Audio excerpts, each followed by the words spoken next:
Hello friends, welcome to my new episode. আমি সায়ন। এই এপিসোডে কথা বলবো সত্যি বলে সত্যির কিছু নেই। সৃজিত মুখার্জির যে ছবিটি, যেটা এসবিএফ প্রডিউস করেছে, সেটি গতকাল 23 জানুয়ারি রিলিজ করে গেছে। ছবিটি কেমন লাগলো? এই ছবিটি রিভিউ করার আগে আমি একটি কথা বলতে চাই। এই ছবিটিকে আমি মেনলি একটা স্ট্যান্ড অ্যালোন ছবি হিসাবে রিভিউ করব। অ্যাকচুয়ালি সত্যি বলে সত্যি কিছু নেই। এক রুকা হুয়া ফ্যাসলার যে ছবিটি হয়েছিল তার বেঙ্গলি অ্যাডাপ্টেশন। আবার এক রুকা হুয়া ফ্যাসলা 12th অ্যাংরি ম্যানের অ্যাডাপ্টেশন। তো কেমন লাগলো ছবিটা আমার? আমি এই ছবিটিকে একটা স্ট্যান্ড অ্যালোন হিসাবে যদি বলি, ছবিটি কিন্তু খুব ভালো হয়েছে একটা স্ট্যান্ড অ্যালোন ছবি হিসাবে। যারা 12th অ্যাংরি ম্যান দেখেননি বা এক রুকা হুয়া ফ্যাসলা দেখেননি, তাদের কিন্তু খুব ভালো লাগবে ছবিটা। এবং সৃজিত মুখার্জির লাস্ট কিছু বছর ধরে যে সমস্ত ছবি করছিলেন, তার থেকে এটি অনেক ভালো ছবি। অনেকটা সৃজিত মুখার্জির যে পুরোনো দিনের যে ছবি, যখন উনি 22শে শ্রাবণ বা চতুষ্কোণ বানিয়েছিলেন, সেই সময়ের যে সৃজিত মুখার্জি ছিলেন, সেই ধরনটা অনেকটা এই ছবিতে দেখা গেছে। ছবিটা খুব ভালো হয়েছে। ছবিতে আরেকটা জিনিস যেটা আমার খুব ভালো লেগেছে, যেটা সৃজিত মুখার্জির ছবি থেকে আশা করা যায়, সেটা হলো পারফরমেন্স। সৃজিত মুখার্জির ছবিতে আর কিছু থাকুক না থাকুক, যেটা খুব খারাপও হয় যে ছবিগুলি, তার সেই ক্ষেত্রে ছবিগুলিতে কিন্তু খুব ভালো পারফরমেন্স থাকে। এবং এই ছবিতেও পারফরমেন্স কিন্তু খুব ভালো, এবং এটা হতো। পারফরমেন্স যদি না ভালো হতো, এই ছবিটা দাঁড়াতোই না। কারণ এটা 12th অ্যাংরি ম্যানের একটা, যেহেতু ওটার অ্যাডাপ্টেশন, সেহেতু। কারণ ওই ছবিটি একটা পুরো ক্যারেক্টার ড্রিভেন একটা সিনেমা ছিল, একটা ক্যারেক্টার ড্রিভেন স্টোরি ছিল। তো এখানেও পারফরমেন্স খুব ভালো। সবাই, যে খুব ছোট একটা অভিনয়ও করেছে, সেও খুব ভালো অভিনয় করেছে। যেমন ধরুন সৌর সেনীর ক্যারেক্টারটা, সেও কিন্তু খুব ভালো অভিনয় করেছে।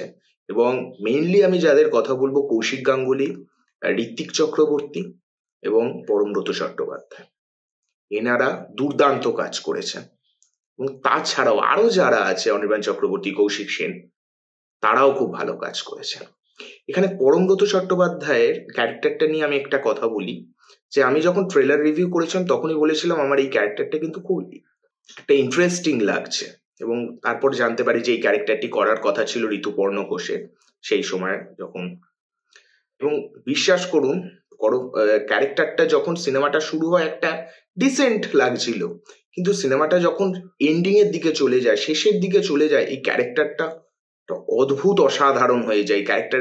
ক্যারেক্টারটাই খুব ভালো হয়ে যায়।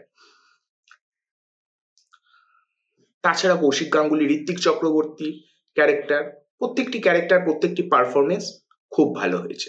সেকেন্ড, এই ছবির যেটা খুব ভালো বিষয়, সেটা হলো এই ছবিটির মধ্যে যে কমেডির ব্যবহার করা হয়েছে। যেমন ধরুন ক্যারেক্টারগুলো যখন নিজেদের মধ্যে কথা বলছে বা বচসা হচ্ছে তাদের মধ্যে, তার মধ্যেও কমেডিগুলো বেশ ভালোভাবে আসছে, এবং কমেডিগুলো কিন্তু ভালোভাবে ওয়ার্ক করছে। এমন নয় যে হাসি পাচ্ছে না, এমন নয়, কমেডিগুলো ওয়ার্ক করছে। এইটা বেশ ভালো বিষয়। থার্ড হলো সৃজিত মুখার্জির ছবিতে একটা প্লাস পয়েন্ট সৃজিত মুখার্জির ছবিতে, যে সৃজিত মুখার্জির ছবিতে খুব ভালো ডায়লগ থাকে। এই ছবিতেও খুব ভালো ডায়লগ আছে, ডায়লগস গুলো বেশ ভালো। এবং এই সিনেমার দৃশ্যগুলো, যেমন কিছু সময় সমুদ্রের কাছে বা যে জঙ্গলে, বা এই যে নানা রকম লোকেশন দেখানো হয়েছে, সেটা কিন্তু এমনি এমনি করা হয়নি। এমন নয় যে ছবিটি একটা ঘরের মধ্যে হয়ে গেলে সেটা দেখতে ভালো লাগতো না, তার জন্য ডিরেক্টর এরকম করেছে, এরকম কিন্তু নয়। জাস্ট এটা একটা র্যান্ডম ডিসিশন নয়। এই যে লোকেশনগুলো, এই যে সমুদ্রের পাড়ের লোকেশন, এই লোকেশনগুলোর কিন্তু একটা কারণ আছে। এই লোকেশনগুলোর সাথে কিন্তু কোনো এক ক্যারেক্টারের কিন্তু কানেকশন আছে। আমি ভিডিওটি রিভিউ করছি কিন্তু স্পয়লার না দিয়ে, আমি কোনো রকম স্পয়লার দিতে চাই না। আমি তার জন্য গল্পটা সম্পর্কে আপনারা যেটুকু ট্রেলার দেখে বুঝেছেন এইটুকু নিয়ে মাথায় নিয়ে ছবিটি দেখতে যান। তো ডায়লগ, এই সমস্ত জিনিসগুলো ছবিটির খুব ভালো। ওভারঅল ছবিটি খুবই ভালো ছবি, এবং বলা যেতে পারে সৃজিত মুখার্জির একটা কামব্যাক ছবি বলা যেতে পারে। এইবার আমি এই ভিডিওর যে নেক্সট পার্টটায় আসবো, যারা অলরেডি 12 অ্যাংরি ম্যান দেখে ফেলেছে। আমার 12 অ্যাংরি ম্যান দেখা, তাদের ক্ষেত্রে কেমন লাগবে।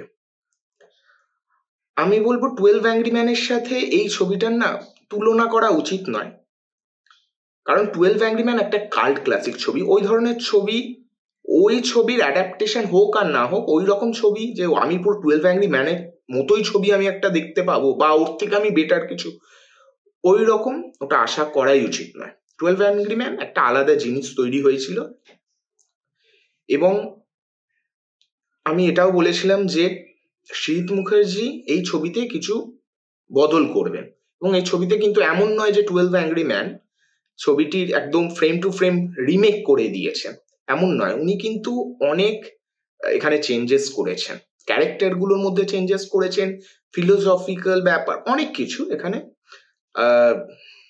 চেঞ্জেস করেছেন। সেই চেঞ্জেসগুলো কিন্তু ভালো, অনেক ক্ষেত্রেই ভালো। কিছু জিনিস আছে যেগুলো মনে হয়েছে ওই চেঞ্জেসগুলো আমার একটু খাটো লেগেছে। আর 12 অ্যাংরি ম্যানের সাথে যদি, যেহেতু আমি 12 অ্যাংরি ম্যান দেখেছি এবং 12 অ্যাংরি ম্যানের সাথে যেহেতু এই ছবিটির একটা নাম করা হচ্ছে এবং অ্যাডাপ্টেশনও বটে, সেই ক্ষেত্রে একটা তো ডিফারেন্সিয়েট চলে আসেই মাথার মধ্যে। তো ডিফারেন্সিয়েট এরকম ভাবে হবে যে 12 অ্যাংরি ম্যানের যে ফিলোসফিক্যাল ডেপথটা ছিল সেইটা এই ছবিতে কিছুটা কম। এই ছবিতেও ফিলোসফি আছে, কিন্তু আর মনে হয়েছে 12 অ্যাংরি ম্যানে ডেপথটা আরো অনেক বেশি ছিল। যেমন এখানে একটা কথা বলি যে এখানে যে ক্যারেক্টারগুলো, সত্যি বলে সত্যি কিছু নেই এখানে। না, যখন সিনেমাটা আরম্ভ হবে তখন আমি বুঝতে পেরে যাবেন যে কোন ক্যারেক্টার না কিরকম। যেমন অ্যাজ এ এক্সাম্পল আমি যদি বলি, ঋত্বিক চক্রবর্তীর ক্যারেক্টারটা এখানে এমন ভাবেই লেখা হয়েছে বা দেখানো হয়েছে যে ওই ক্যারেক্টারটা না ভালো না, বা একটু ভিলেনিশ টাইপের ক্যারেক্টার এরকম মনেই হচ্ছে প্রথম থেকে। সুতরাং ওই ক্যারেক্টারটা যখন পরবর্তীকালে যদি কিছু ভালো কিছু দেখাও, সেটা আপনি আর রিলেট করতে পারবে না, কারণ প্রথম থেকে ক্যারেক্টারটা এত বাজে শেডিং দেখানো হয়েছে যে ক্যারেক্টারটার সম্পর্কে পরে সে যদি ভালো কিছু করে সেটা আপনার কাছে কোনো গ্রহণযোগ্যতা থাকবে না। সেম গোস টু যেমন পরমব্রত চট্টোপাধ্যায়ের ক্যারেক্টারটা খুবই ভালো হয়েছে, কিন্তু পরমব্রত চট্টোপাধ্যায়ের ক্যারেক্টার প্রথম থেকে একটা এস্টাবলিশ হয়ে গেছে যে ক্যারেক্টারটা প্রচন্ড কনফিডেন্ট এবং একটা পজিটিভের দিকে যাচ্ছে ক্যারেক্টারটা, এরকম এটা প্রথম থেকে এস্টাবলিশ হয়ে গেছে ক্যারেক্টারটা। কিন্তু 12 অ্যাংরি ম্যানে এরকম ছিল না। 12 অ্যাংরি ম্যানে যে ব্যাপারটা ছিল না, খুব কাউন্টার লজিক ব্যাপারটা ছিল সবার মধ্যেই, একটা যে এই একমাত্র এ ভিলেনের মতো হবে বা এ একটা হিরো, এর মধ্যে বেশি পজিটিভ ভাইবটা থাকবে, এরকম 12 অ্যাংরি ম্যানের ছিল না। যেটা এখানে ছিল, এখানে আছে, সত্যি বলে সত্যি কিছু নেইতে, সেটা এই জায়গাটাই একটু প্রবলেম করে দেয়। এটা প্রবলেম করে না, তবে 12 অ্যাংরি ম্যান থেকে আলাদা করে দেয় সম্পূর্ণভাবে। এখানে কাউন্টার লজিক পার্টগুলো অনেক জায়গায় খুব ছোট মানে একটু দুর্বল মনে হয় কাউন্টার লজিকের ব্যাপারটা। তো কিন্তু ওভারঅল আমি বলবো এই ছবিটি খুব ভালো। যেহেতু 12 অ্যাংরি ম্যানের সাথে আমি এটা ডিফারেন্সিয়েট করলাম, ওই রকম একটা ছবির সাথে ডিফারেন্সিয়েট যদি আমি ডাইরেক্টলি ডিফারেন্সিয়েট করি, তাহলে কিন্তু ছবির কিছু খারাপ জিনিস তো বেরিয়ে আসবে, ছবির যে খামতি। কিন্তু ছবিটা ওভারঅল কিন্তু খুব ভালো, বিশ্বাস করুন।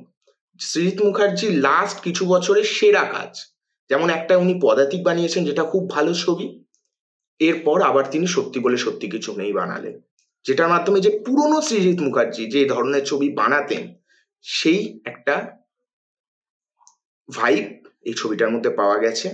আর যারা 12 অ্যাংরি ম্যান বা রুকা হুয়া ফ্যাসলা এই ছবিগুলো দেখেনি তাদের তো খুবই ভালো লাগবে।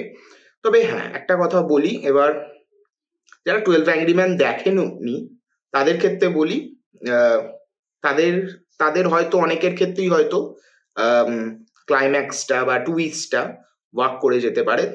আমার ক্ষেত্রে ওয়ার্ক করেছে, রিসেন্টলি ওয়ার্ক করেছে, বাট টুইস্টটা আমি অনেকটা বুঝে গেছিলাম একটু আগে থেকে যে এরকম কিছু একটা হতে পারে, তো ওইটা বুঝে গেছি আর ওটাই হয়েছে। এটা একটা ব্যাপার বটে, বাট ঠিক আছে, ওভারঅল এই ছবিটি খুবই ভালো হয়েছে। আপনারা যদি দেখে থাকেন ছবিটি, আপনাদের কি মতামত কমেন্টস করে জানাবেন, এবং ভিডিওটি ভালো লাগলে লাইকস করবেন। চ্যানেলে নতুন হলে প্লিজ সাবস্ক্রাইব করবেন। দেখা হচ্ছে নেক্সট ভিডিওতে। Bye bye.